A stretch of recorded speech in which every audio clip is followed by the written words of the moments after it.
Carmine gets invited to talk, and he finds out that Stan Lee was going to be on the same program. Stan Lee is going to be at the same Tom Snyder show. Carmine wasn't much of a talker those days, but he is now, I don't know. So he asked me to come on with him. So I came on the Tom Snyder show, and it's the first time we met Stan Lee. We were both editors of Robert. We never met each other. And at the end of it, Stan Lee comes out to me and says, "Julie, I was glad to meet you. I never thought I'd meet a fellow who could out-talk me. You did that tonight." Hit his lens. Oh. Julia, you started in the comic book business in 1944. How did you get there? I got into comics, I guess, from the day I was born. I didn't know it. Well, let's be realistic. My getting into comics has its background in 1931, when I attended a meeting of a science fiction club called the Scienceers in the Bronx. And I met a fellow named Mort Weisinger, and he and I became fast friends. We hung out together. We did nothing but talk science fiction. Our interest in science fiction paid off professionally. Mort became an editor of a science fiction magazine called Thrilling Wonder Stories. That was about 1934 or 5. He and I started a literary agency prior to that, but he went off editing a science fiction magazine, and I kept up the literary agency. Who are some of your clients? Edmund Hamilton, mainly Wade Wellman, Otto Binder. I don't know if these names are familiar to you, but they're familiar to science fiction people. Now, Otto Binder is a familiar name in science fiction, but he's more familiar for doing comics work. He wrote over 500 Captain Marvel stories, for example. So I became an agent, and I was selling stories to Mort and other magazines. Mort decided to hold a contest to discover new writers.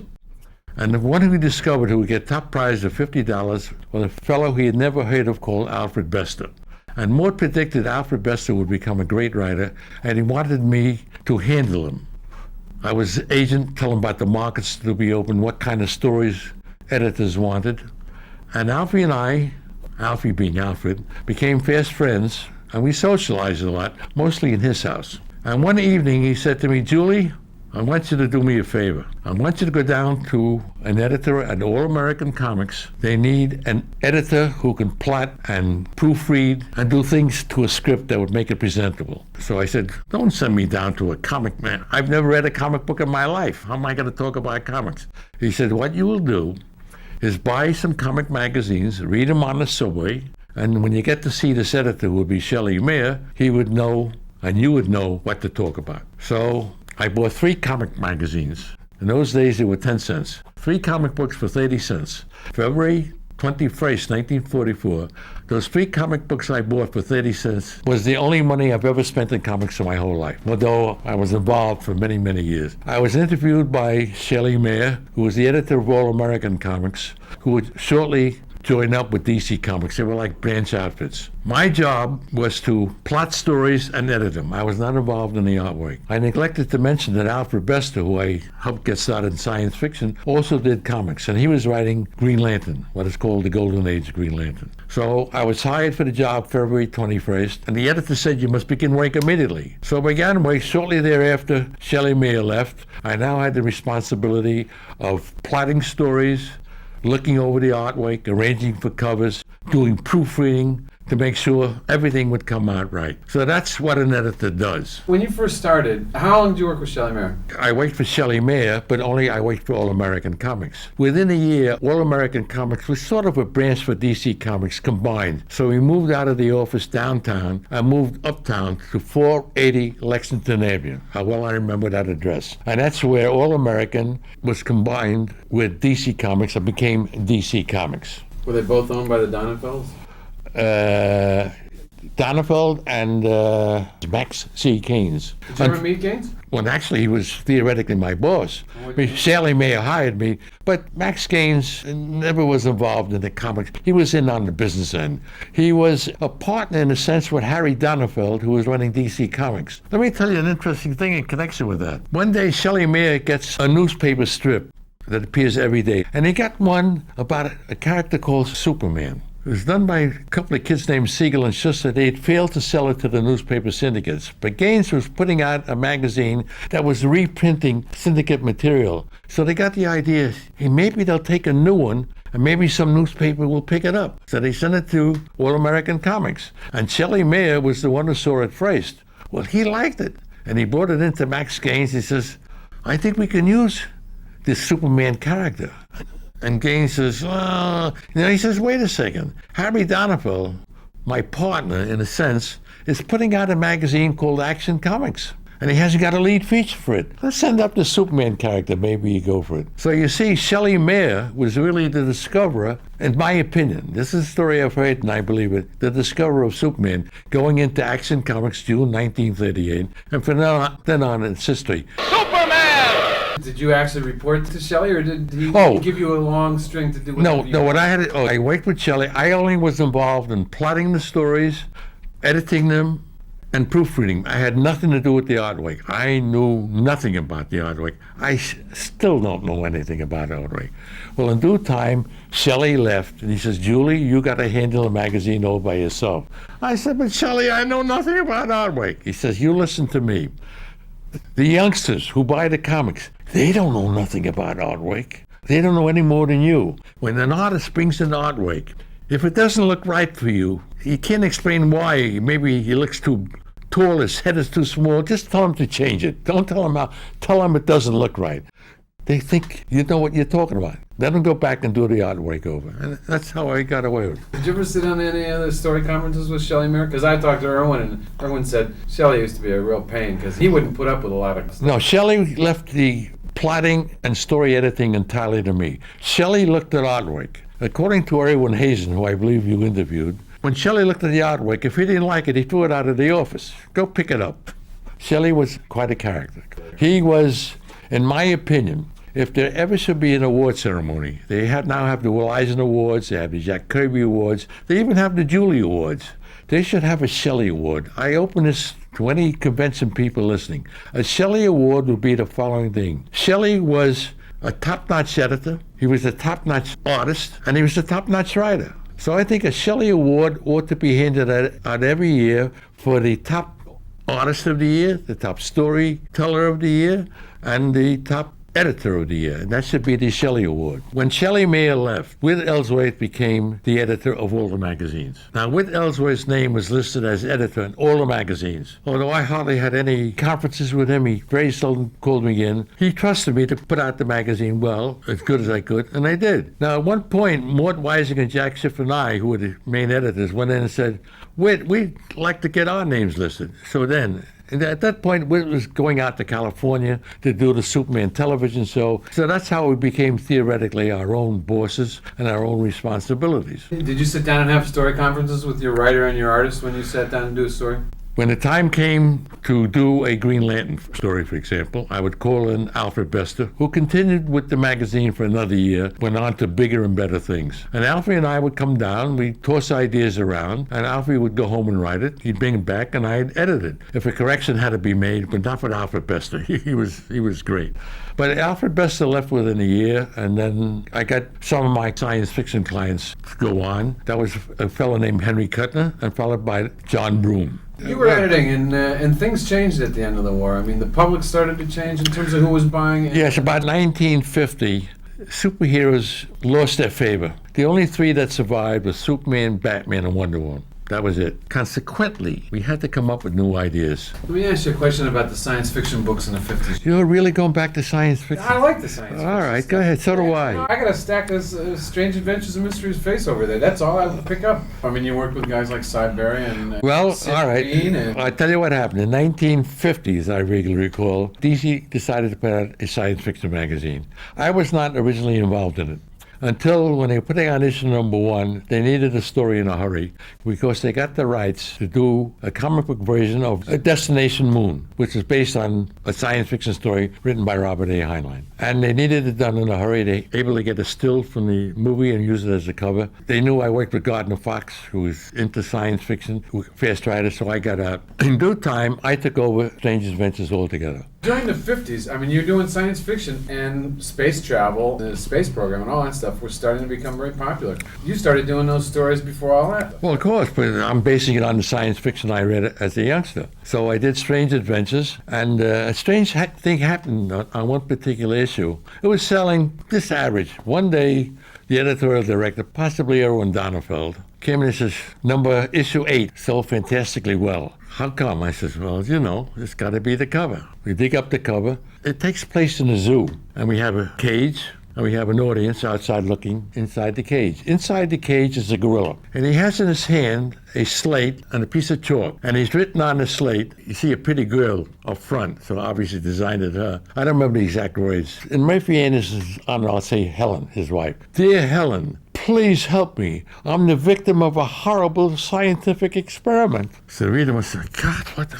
It turned out, of course, that he'd been a human being, and he was a human being who was acting like a gorilla. I said, that must be the theme. A gorilla with human-like characteristics. Put out another one. That was a success. We put out another one and another one, until the other editors say, what's going on with Schwartz? He's putting out all these gorilla covers. So they started to put out gorilla covers, until Erwin Donenfeld said, that's enough. At DC, no more than one gorilla cover a month. We don't want to saturate the market. There were a lot of gorilla covers on Strange. Now, that was a sheer accident, showing again the importance of covers. Westerns were popular. We hoped Westerns would be. So we put out a series of Western magazines. And they were television shows. We adapted television shows. We did Bob Hope, we did Jackie Gleason, we did Martin and Lewis. And then there were cartoon shows. We put out magazines like Fox and the Crow and various other things like that. So that was from the early 50s. Oh, we put out romance thing. Imagine me doing a romance book. I, who is not in the least bit romantic, I happen to marry the most beautiful girl in the world, but that's beside the point. And how did those books sell in general? They sold all right. No world shakers, no world beaters. They just sold enough. And we were kind of concerned, where is the comic book business going to go? So we used to hold meetings to plot what our next move would be. And then I believe it was Erwin Donenfeld, who was our editorial director, came up with an idea of putting out a magazine called Showcase. When a magazine came out and put on display in the newsstands, it would be on display for 1 month or 2 months. We wouldn't know how a magazine did until 4 or 5 months later. Now, during that 4 or 5 month interval, we'd put out number 2 was already to be distributed. Number 3, the artwork and stories were done. Number 4 was being plotted. Now come the results. Issue number 1 didn't sell. If issue number 1 didn't sell, can imagine the disaster that's going to happen in 2, 3, 4, and 5. So we got the idea of putting out a magazine called Showcase. We put out a new idea, a new concept, or maybe an old one in a new form, put it out for 1 issue, and wait 4 months to see how it did. If it did lousy, terribly, unprofitable, forget about it. When the time came for Showcase number 4, someone at the editorial meeting suggested, I don't know who, it might have been me, say, why don't we put out The Flash again? And most everybody objected. Why put out The Flash? It flopped in 1950. What makes you think it's going to succeed in 1955? So I pointed out, back in the 40s, youngsters began reading comics at the age of 8, approximately, and only read them for 4 years. After 12, they went on to other things. So I said, well, if Flash died in 1950, this is 1955, by the time the magazine comes out in 56, there'll be a whole new audience out there. They said, okay, that's a good idea. Who's going to edit The Flash? Everyone looked at me. I was the editor of The Flash. Now, I had a choice here. I could have continued Flash as it had appeared back in the 40s, or I could have done a variation, something different. The point is, I had to put out a magazine called The Flash with a costume character who was Speedy.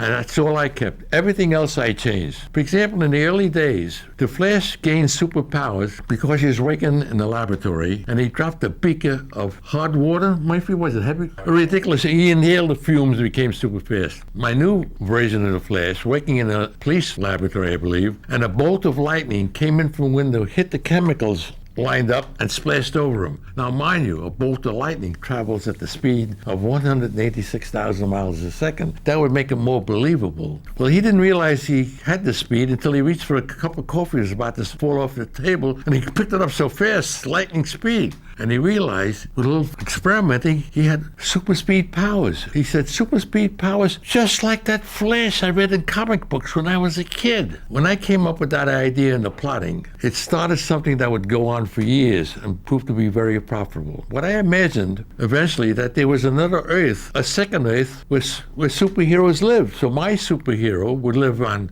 this Earth, which I call Earth 1, and the other one, Earth 2. Well, that was wrong. Earth 2 should have been Earth 1 because that existed before Earth 1. So I did a whole series of stories eventually where the Flash of Earth 1 met the Flash of Earth 2. And to go even further, I had the Flash of Earth 1 come into my Earth, which I called Earth Prime, where I was sitting at my desk editing a Flash comics, and this kid comes in, he has to use the cosmic treadmill to go back and past, but that's a whole nother story. We did wonderful things with this whole concept. You understand that it was the genius up here who was thinking of all these things. The genius was a small G, I admit that. In terms of the way Showcase worked, you didn't know until 2 tryouts that it was actually doing. No. Put out Showcase 4, there was Showcase 5, 6, 7. By that time, the reports came in on Showcase 4. Woo! Did we hit upon something? It's the first one to be a success. So I immediately got to work and put out Showcase number 8. They decided to wait again. Finally, I don't know the exact number. We had 4 issue tries. They said, okay, that's it. Let's put out the Flash in its own comics. It's a proven success. I go to work, put it out. Now we have a problem. I go into the editorial director. What number are we going to put on this? He says, well, we could put on number 1, a new magazine. Number 1 issues always sell well, but not in this case. The editorial director pointed out, look, if our potential buyer goes to the newsstand and sees hundreds of magazines there, and he sees 2 magazines side by side, one says issue number 1, one says issue 105. He's got that dime in his pocket. He wants to make sure he doesn't misspend it. Now, issue number 1, who knows? Issue 105, that must be a great magazine. It's been going for 105 issues. That's the magazine I buy. Therefore, it started with 105. Not only the viewing public, but also the distributors who distribute the magazines would have the same thought in their mind. I don't know how distributors thought. First of all, I don't know whether they had a mind, and I don't mind whether they had a mind. So let's get away from distribution. And you left that up to Irwin anyways. Irwin Donenfeld, who, don't forget, was the son of Harry Donenfeld, who was the president of DC Comics. Once The Flash was a success, what did you do to follow up on that success? They asked me what I wanted to do next. I liked Green Lantern, especially Alfred Bester, who brought me into comics, was writing Green Lantern. And I sort of liked the character. But once again, I said, I'm making complete change. Nothing is going to be alike except the name. And to show how things are going to be different. While the Golden Age Green Lantern wore his power ring on the left hand, I'm going to put it on the right hand. So to make sure nothing is the same. The uniform was changed, the background was changed. The only thing I kept was the oath that Alfred Bester created, which was not the original oath. The oath that Alfred Bester created was, in brightest day and blackest night, no evil shall escape my sight. Let those who worship evil's might beware my power, Green Lantern's light. And I remember that so well, I still love to say it.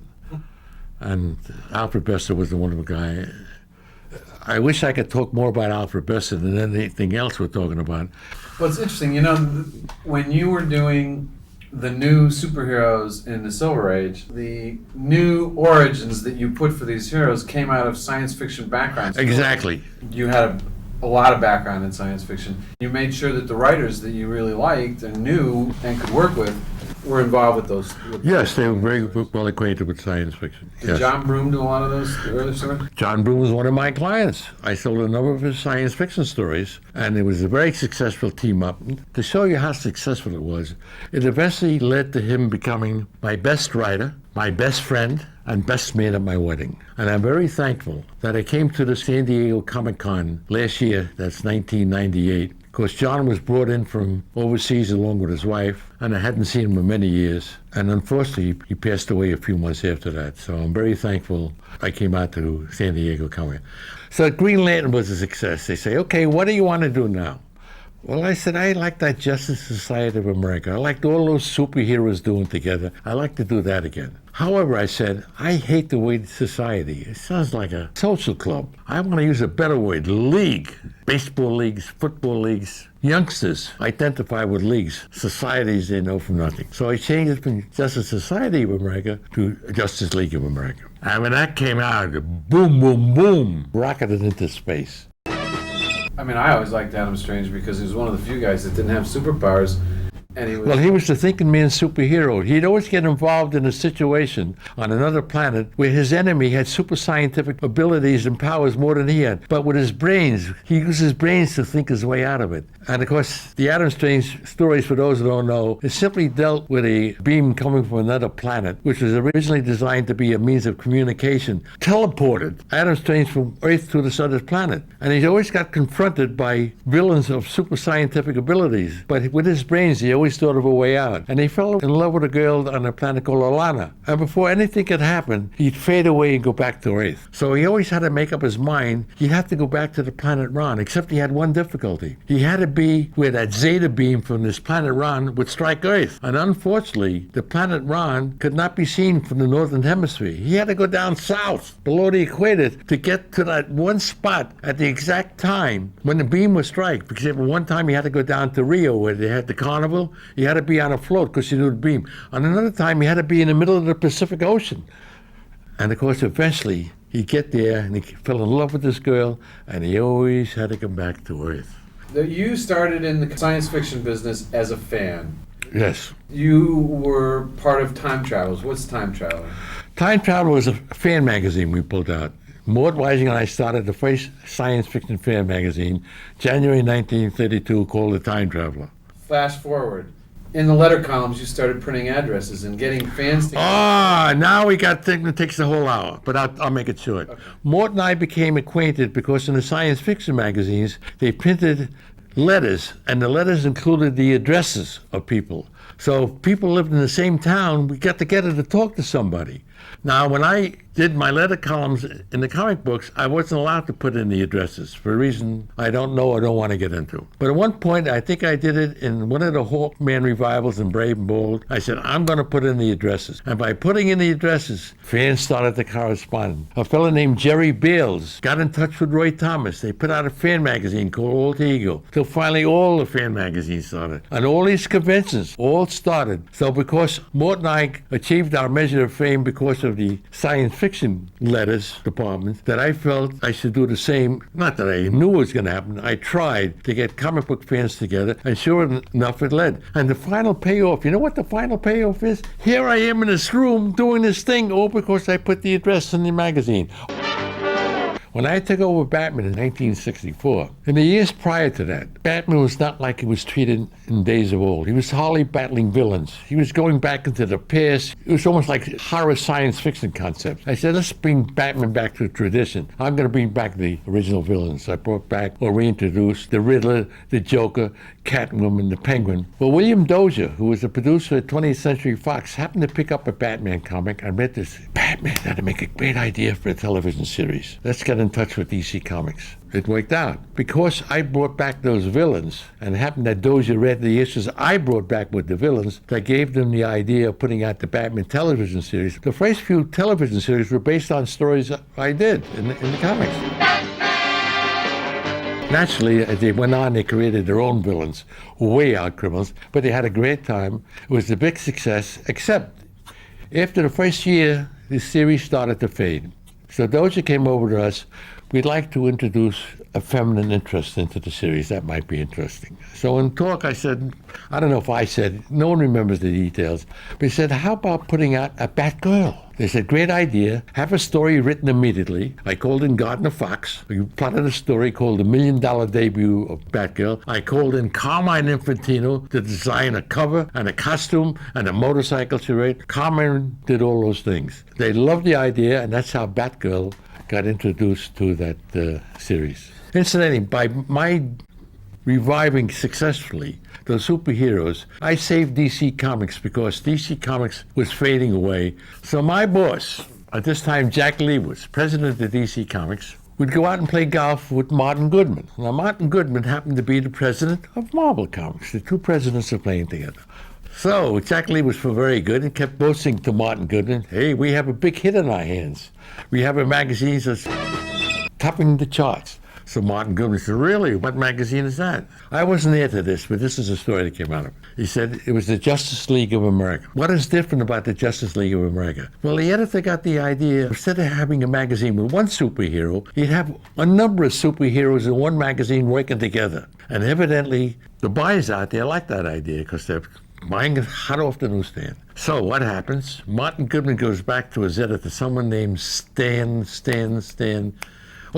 Lee. I couldn't think of the name right away. And he told Stan Lee, put out a comic book with superheroes working together. And Stan Lee, the name of the guy, puts out a magazine called The Fantastic Four, and he puts on top the world's greatest comics magazine.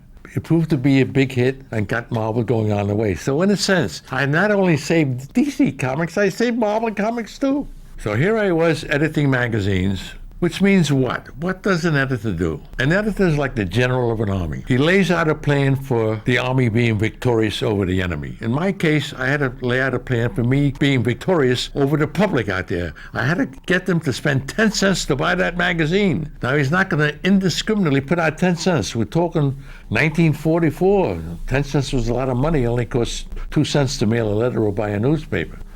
You buy a penny's worth of candy. 10 cents was a lot of money. So if he saw literally hundreds of magazines, what would persuade him to pick out this magazine instead of that magazine? The first thing a potential buyer sees is the cover. If I can attract them by that cover, my cover, as contrasted to 100 other covers, so naturally, I had to make sure I had an interesting cover. Originally, in the early days, the artwork would be completed, and then the editor would look through the various pages of the artwork and say, this might make a good scene, another this, and then once in a while, there's nothing that would make a good scene. So, in due time, we said, why don't we work in reverse? Instead of having the artwork done and then the cover, let's do the cover and then do the artwork. So I'd call in some artists. Murphy Anderson would be one, Carmine Infantino would be one, Gil Kane would be one, and we sit down, and I say we didn't sit down, we paced back and forth. We would not do this all together. Murphy would come in by himself, Carmine Infantino would come in by himself, and eventually we'd sketch out something, a provocative situation. And we say, that's it, let's do it, and when that's done, we're going to force the reader to buy that magazine. And one of the prime examples I gave was something I worked out with Carmine Infantino. We show a close-up of the Flash, holding his hand up toward the reader like a traffic cop. The hand would be exaggerated, poking the reader in the face. All you see is the Flash and that big hand. The lettering in the balloon would say, in big lettering, "Stop! Don't pass this magazine by, my life depends on it." Hopefully a reader would say, wow, I've got to buy this magazine. I can't let the Flash die even. That would buy him out. That would be a typical Flash cover. In Batman, we do something a little different. Batman was known for always being involved in the trap. Ever saw the Batman television show? It was a two-parter. Part one always ended with Batman in an involved trap. How could he possibly get out? We knew he could get out, so I evolved, with the help of an artist, of a trap. I just had, in one case, a water tank. Water was flowing in from above, and Batman was in the water, his hands handcuffed behind him, and he was keeping his head above water so he could breathe. And the water kept going higher and higher, and you knew Batman's going to get higher and higher, until you looked up at the top of the cover, and you saw 2 machine gun bullets on either end of the tank, shooting bullets back and forth. So Batman had a choice.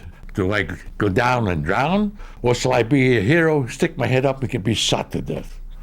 That's what the reader had to buy that cover. How did Batman get out of that trap? I'm not going to tell any of these people. Go back to 1966 or 7, buy it for yourself. No, seriously, what he did, he realized for water to go in, it eventually has to come out. So he found a little thing he had to turn it down and get out. That's beside the point. So, as you see, an editor has to conquer the enemy. The potential buyer is that enemy. I have to capture him and get him to part with 10 cents.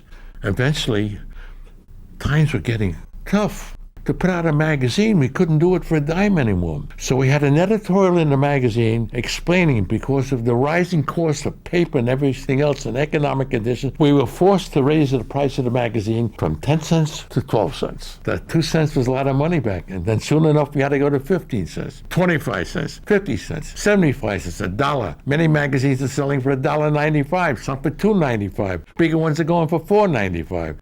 See how things evolve. You, Julius Schwartz, used to handle all these artists when you didn't know that much about artwork, and you had to get them to do the stories you wanted. You obviously had a good relationship with John Broome and Well, John Broome was a writer. and Gardner Fox. Gardner Fox was a writer. You knew all the writers. I knew him You because... brought him into the business. No, I didn't bring Gardner Fox. Gardner Fox was there years before I was. So you never had any trouble with any of your writers, or did you? What do you mean by trouble? Sure, I had plenty of trouble. I give you an instance of a terrible trouble I had. Gardner Fox would come in about 10 o'clock. I said, Gardner, come in Monday. We're plotting a story at 10 o'clock. So Gardner would come in 10 o'clock. Let's assume we were doing a Batman story, for example. I'd have the cover, or if we didn't have the cover, we'd have to work from an idea. And we work it out. We pace back and forth. And we had to get Batman in the trap, because those are the days I was emphasizing trap. Now we had Batman in the great trap. We had everything done, except how do we get Batman out of that trap? And we couldn't come up with the answer. I said, Gardner, let's see, it's 12 o'clock. Let's go out to lunch. When we go out to lunch, our minds will work on it subconsciously. When we come back, maybe we'll be lucky and come up with an answer. So I go out to lunch with Gardner Fox. We have a nice meal. We go back to the office. I said, Gardner, I have the answer how Batman gets out of the trap. Now, what Gardner didn't know was I had the answer all along, but I figured if we go out to lunch, Gardner's going to pick up the check. And that's the kind of guy I am. I haven't changed a bit, have I? I've tried to stick my feet. Mort Weisinger, my lifelong friend who I mentioned before, was editor of Superman from 1941 to 1970. And he went every year in the late 60s to Jack Liebowitz, who was running the outfit. Jack, I want to leave comics. I want to do some fiction writing. So he said, no, Mort, you can't leave. Here's another $1,000 salary or whatever he was paying him. And every year that would go on. So finally in 1970, Mort went in and said, Jack, this time I really want to leave. And Jack Liebowitz said, well, fine, because I'm leaving too. Now the question is, who's going to edit Superman? So Mort says, I don't know if this is true, but if knowing Mort, we're lifelong friends, listen, Julie did well doing Batman, Flash, everything. Let him do Superman. So Mort comes in, or other people, and say, we want you to... And I didn't want to do Superman, and I hardly really didn't know enough about him. But they insisted, so I became the editor of Superman in 1971. And it turned out to be a lucky break because I think I did very well with it. I wanted to make changes. I thought he'd been in the Daily Planet too often, and the youngsters weren't getting their news from newspapers, they were getting out of television. So I said, instead of keeping him as a reporter on the Daily Planet, let's make him a television reporter, go out and get stories. And I did a number of stories like that, because shortly I took over Superman, became into a movie. So I told Mario Puzo that, so the first screenplay, Clark Kent, was a television reporter. The script is written, and Neely looks at the script. What is this? Clark Kent is a television reporter? That's not the way I know about it. He says, let's have a man on the street interview, where they go out to a number of people, ask 100 people, who is Clark Kent? And they ask mostly adults, because those are the ones that were going to watch the movie. 100 people were asked more or less, who is Clark Kent? And everyone said he's a reporter on the Daily Planet. So much goes from don't forget youngsters are reading. So the script had to be rewritten. And that is the version, of course, that you saw with the Christopher Reeve. He went back to being a reporter on the Daily Planet. You find that there were certain artists that were really strong cover artists that could put together a really good... Yeah, Carmine Infantino was no doubt, in my opinion, one of the best. But there were others. There was Murphy Anderson, there was Gil Kane, there was Mike Sikowski. Other artists were very good. But Carmine, I believe, came out with the majority of the covers. So I really don't want to single out anyone. Today, unfortunately, I don't think covers play that big a part. I have a feeling that many comic book buyers buy a comic with no particular interest. It's not the magnet that drew them to it. Why? Because all too often today, when they go to buy the new Batman that came out or the new Superman, it's a continuation of a story that happened the month before. So they're going to pick up this issue anyway, regardless of what's on the cover. I must tell you my opinion. I hope no one at DC gets mad at me, but if I'm a new reader for a comic and I see on the cover it says part 4 of a 6-part story, why am I going to pick up that magazine? Part 4? And if I do pick it up, all of a sudden I find that part 5 is in another magazine altogether. Now, As I say, this is my opinion, but it may not necessarily be true. If you're hooked on a magazine, evidently the potential buyer will go out and buy it regardless of where it is. But if that's the way the market is, good. I'm not going to criticize that at all. All right, let me get the hell out of here.